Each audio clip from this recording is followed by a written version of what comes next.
Hello, welcome back to yet another episode of ABCD. Anybody can do. Today, the topic is theoretical framework versus conceptual framework. Well, for the researcher, this is a very important topic. But many of the students or many of the researchers get a bit confused on what is theoretical framework and what is conceptual framework. Let me come to a very basic example. Theoretical frameworks are the theories which is already existing in the literature. And conceptual framework is what the researcher try to mix up from their own to do their research work. Let's have an example.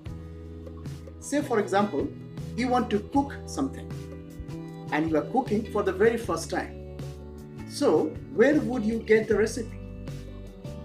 The obvious answer for most of us would be a mother's recipe. Say I want to cook a chicken gravy. Alright? So in that case, I open my mother's recipe or I ask my mother, can I have a recipe of chicken gravy?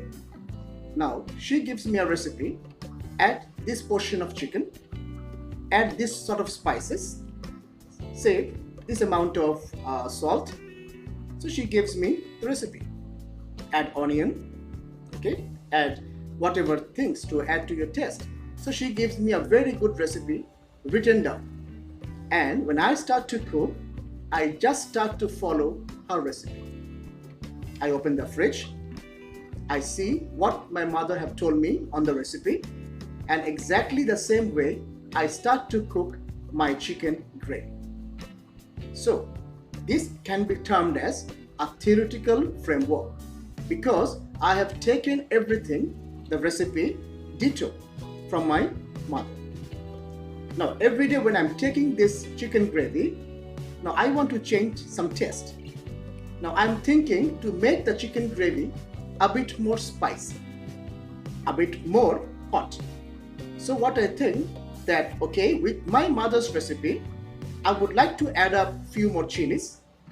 I would like to add up, say, barbecue sauce or any other type of sauce and make the flavor much more appealing.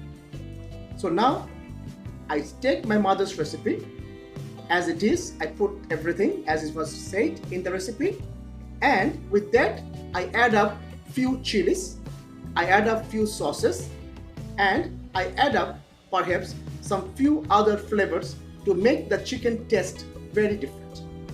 So the things that I have added up on my part, in addition to my mother's recipe, that becomes a conceptual framework. So the theoretical framework was my mother's recipe. The 3 or 4 components of spices or the sauces which I have added from my own self, this becomes my own conceptual framework. So this is basically the difference between a theoretical framework and conceptual framework at its simplest. Now, if you think the video was informative, then do like it, do share it, and of course, do not forget to subscribe the video.